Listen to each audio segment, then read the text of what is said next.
Ya, teknologi chip itu sebenarnya sudah banyak sekali kita pakai hari-hari ini. Mungkin kalau lihat isu industri 4.0 itu kita juga di mana setiap orang itu sekarang sudah menggunakan banyak chip, mulai dari smartwatch, ya, mulai dari handphone, dan mungkin suatu saat semua kayak baju juga sudah ada chipnya sehingga dia menjadi cerdas. Nah, intinya chip itu sendiri di dalamnya ini ada sirkuit yang kita desain ya di dalam device yang kecil ini ya, kita buat dalam bentuk gerbang logika yang terdiri atas transistor gitu ya. Nah, dari transistor itu kita rakit menjadi fungsi-fungsi tertentu, sebagai contoh fungsi wireless 4G, fungsi smart card yang kami kembangkan juga ini ya. Intinya bisa menyimpan data kita, bisa security. Nah, contoh seperti smart card ini ada 3 juta transistor di dalamnya.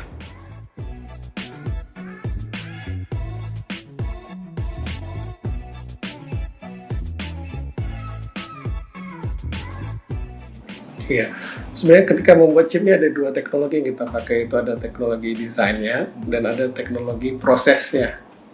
Nah, sebenarnya yang kami kembangkan adalah teknologi desainnya. Jadi ibaratnya kalau orang mau membuat baju kaos dengan sablon, kami membuat rancangan gambarnya, bajunya, desainernya. Tapi produksi saat ini sebagian besar masih di luar negeri, tapi desainnya yang kita lakukan di Indonesia. Nah, untuk melakukan desain itu tentu kita harus memahami teknologi seperti teknologi wireless communication, kalau aplikasi untuk wireless, kemudian teknologi desain digital, ya, kemudian teknologi bagaimana dari sebuah rancangan bisa diproses di atas silikon, dan teknologi memverifikasi fungsionalnya baik atau tidak. Nah, teknologi itu yang terlibat dalam proses perancangan ini.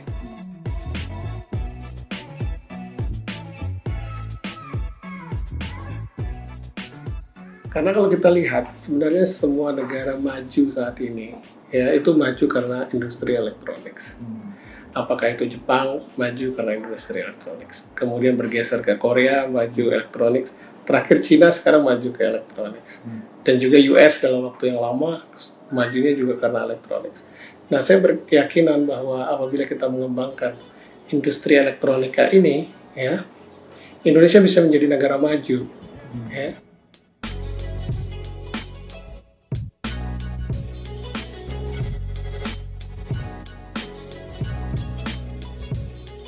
Ya, yang kami kembangkan di awal itu adalah video compression, kayak semacam MPEG gitu ya. Kemudian kita juga mengembangkan, setelah itu saya mengembangkan untuk wireless communication 4G. Dari tahun 2006 kita sudah mengembangkan dan produk itu selesai di 2012, chip untuk 4G. Nah, kemudian setelah itu dunia security juga meningkat. Kami mengembangkan juga untuk teknologi smart card, ya.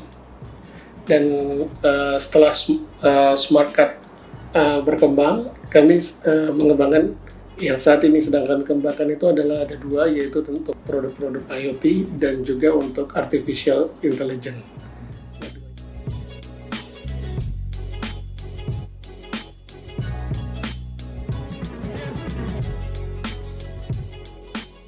Ya, perjalanan cukup panjang. Sebenarnya kami mulai mengusahakan, kalau lihat dari sejarahnya 2002 itu saya mengembangkan startup company dengan profesor saya di Jepang. Jadi mirip kayak startup sekarang ini, kami sudah mengembangkan di 2002, bikin startup di universitas waktu itu. Saya nyumbang waktu itu 200.000 yen gitu ya untuk membuat company itu di Tokyo Institute of Technology. Startup apa? Startupnya itu Beyond MPEG, jadi membuat MPEG chip. Terus waktu itu kampus menyumbang 70 juta yen untuk mengembangkan perusahaan tersebut. Nah, itu pengalaman pertama saya. Nah, setelah saya selesai di waktu itu postdoktoral di sana, kita membuat startup company, ya, dan sifatnya company itu masih outsourcing, ya. Jadi ada perusahaan besar seperti Panasonic di Jepang gitu ya, Uh, itu mereka butuh desainer-desainer dalam jumlah banyak. Nah, saya mengajak lulusan-lulusan ITB dikirim ke Jepang, terus kita mengerjakan desain chip di sana. Nah, setelah itu pemerintah punya keinginan karena 40 triliun itu di Indonesia ini setiap tahunnya, tahun 2006 itu habis untuk belanja ICT. Dari 40 triliun itu hanya 2% yang dari produk dalam negeri. Nah, makanya pemerintah berinisiatif mulai daripada 4G kalau bisa produk Indonesia.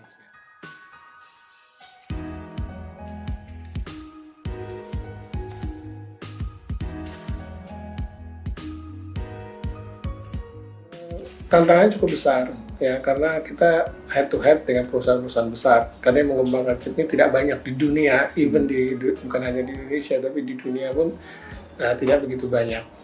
Dan persaingan cukup keras ya. Artinya produk-produk dari luar masuk ke Indonesia dengan kualitas tentu tidak sangat tinggi, harga juga sangat rendah.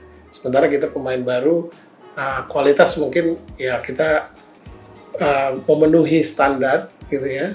Kemudian untuk harga kita masih agak sulit bersaing karena bagaimana juga kalau di industri chip ini permasalahannya adalah produksi massal. Jadi kalau industri besar dia bisa produksi, sekali produksi misalnya kayak Apple misalnya 60 juta per bulan gitu. Sementara kita baru untuk bisa memarketkan sampai 100.000 aja sudah cukup berat gitu ya. Nah, makanya tantangan kami selanjutnya adalah bagaimana strategi supaya produk ini mau masuk di masyarakat dan bisa bersaing dengan produk-produk.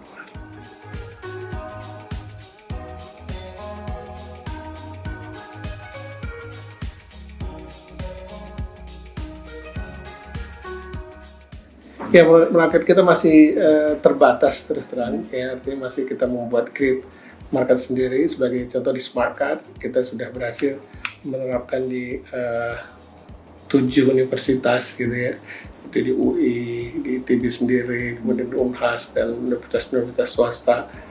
Nah, kita juga tidak mengembangkan hanya Smart Card-nya, tapi kita juga memasukkan reader-nya, sistem absensinya, dan lain sebagainya.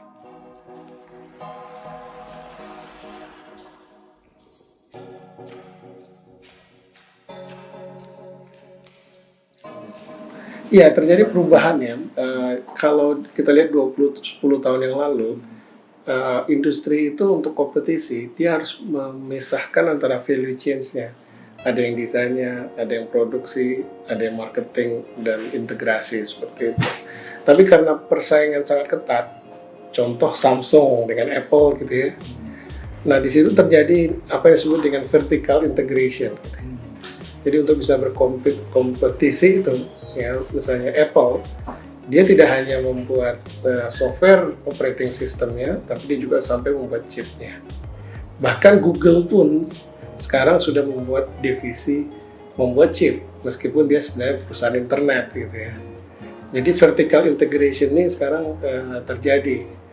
Meskipun di dalam operasionalnya nanti bisa jadi kita sebenarnya lebih dari satu company, tapi secara bisnis menjadi satu gitu ya.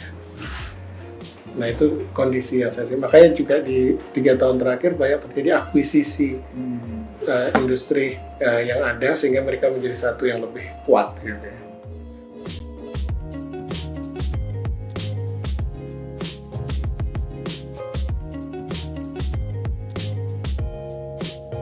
Ya, sekarang kita bicara inovasi atau creating value, new value. Nah, value itu sekarang tidak terdikotomi gitu ya.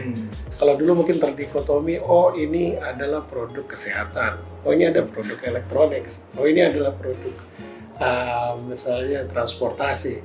Sekarang kan semua sudah menyatu gitu ya.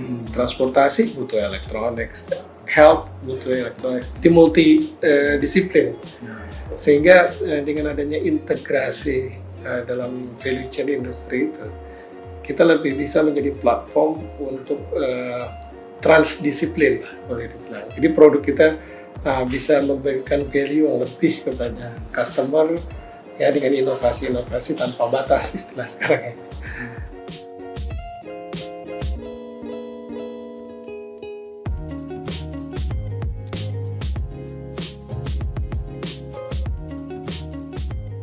Kalau kita koneksi cukup banyak ya. Bahkan itu di dalam dan di luar negeri, seperti dari Prancis, dari US, dari Cina, dari Malaysia. Itu kita punya strong collaboration. Ketika membuat satu produk, itu sebenarnya kita menginvolve perusahaan-perusahaan tersebut. Bahkan ketika kita mendesain satu problem, kita harus teleconference dengan 3 negara sekaligus gitu. Itu terjadi dalam proses kita. Di dalam negeri sendiri kita juga membuat ekosistem juga gitu.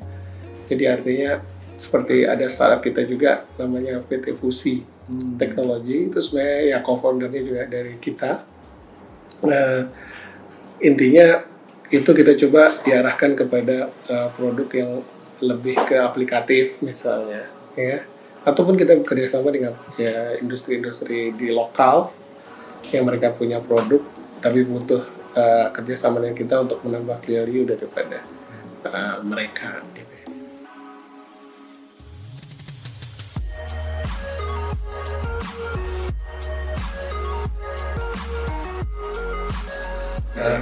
Yang terbaru sebenarnya kita ada di Visible Light. Jadi itu ada teknologi komunikasi masa datang.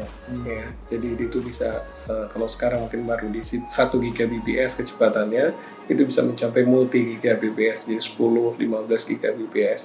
Nah itu teknologi cukup frontier. Jadi kita komunikasi tidak pakai radio frekuensi, tapi pakai cahaya. Jadi lampu-lampu ini dia mengirimkan informasi, sehingga kalau kita akses internet cukup pakai lampu saja gitu. Nah itu yang paling frontier. Kita kerjasama sekarang dengan Edinburgh University di UK, ya. Kemudian kita juga lagi menjajaki untuk dengan Oxford University. Nah itu kita harapkan kita bisa mulai bergerak dari sesuatu yang boleh dibilang state of the art ke frontier gitu ya. Karena untuk bisa capture market itu kan apakah kita bersaing hanya di harga saja gitu kan. Kalau di state of the art kan cenderung kepada harga, performance gitu ya. Kadang-kadang agak sulit kita bersaing sama orang. Nah kita mau coba bergerak ke arah yang lebih frontier. Jadi di dunia mungkin hanya 1 atau 2 perusahaan yang membuat gitu. Itu strategi kita ke depan.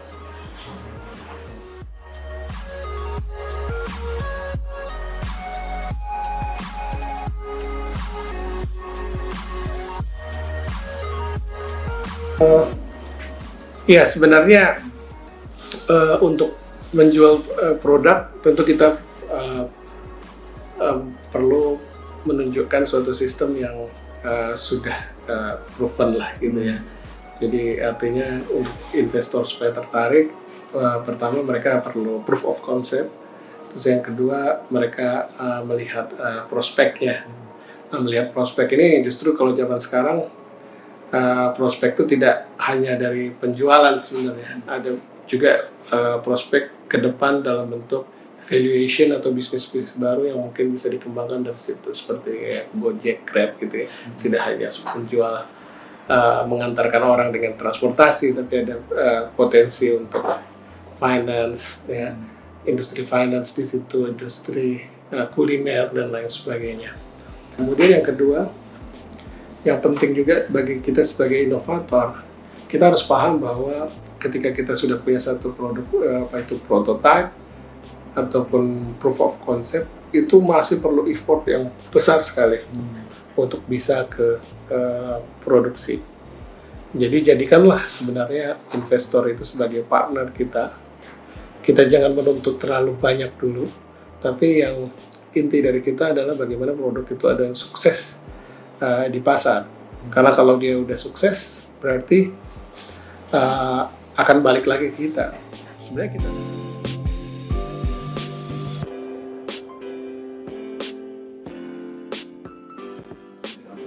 Iya, sebenarnya satu lagi yang bisa menjamin kita dapat investasi, ya insya Allah mencapai investasi, mendapatkan investasi yang besar dari investor. Yang paling bisa menjamin itu salah satu insya Allah adalah market sebenarnya. Jadi kalau kita sudah bisa mendefinisikan market dan produk kita cocok dengan produk itu, dengan market tersebut gitu ya, apalagi sudah ada contoh yang memakai meskipun sedikit. Nah, insya Allah itu investor akan dengan mudah akan bekerja sama dengan kita. Gitu. Jadi itu perlu market test itu perlu. Ya.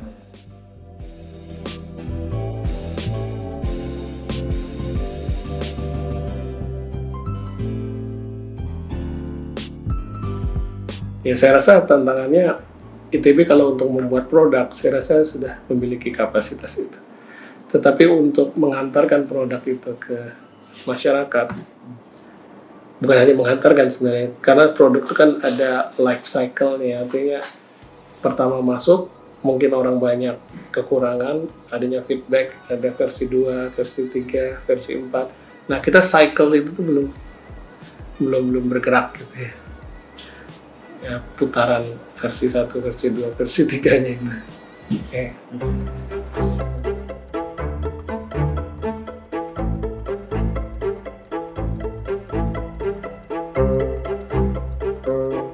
Ya, Indonesia khususnya ITB memiliki potensi inovasi dan kapasitas yang cukup besar. Nah, kapasitas ini perlu diintegrasikan untuk memberikan solusi kepada masyarakat. Ya. Dan itu perlu ada satu yang melit hal itu, ya. Tidak dibiarkan berjalan sendiri gitu ya, dan perlu difasilitasi. Fokusnya saya mengharapkan adalah di hilirisasi gitu ya. Hilirisasi di sini adalah maksudnya meng-create market bagi produk-produk teknologi. Meng-create market bisa jadi dalam bentuk membuat satu project nasional yang melibatkan semua stakeholder dan kapasitas ITB gitu ya. Mungkin kita belum masuk ke soal revenue dalam arti profit, tetapi yang kita fokuskan adalah bagaimana timbul bahwa produk sampai di masyarakat, dari masyarakat balik ke inventor untuk di improve sampai suatu saat mencapai status dia memang yang terbaik di masyarakat untuk produk tersebut.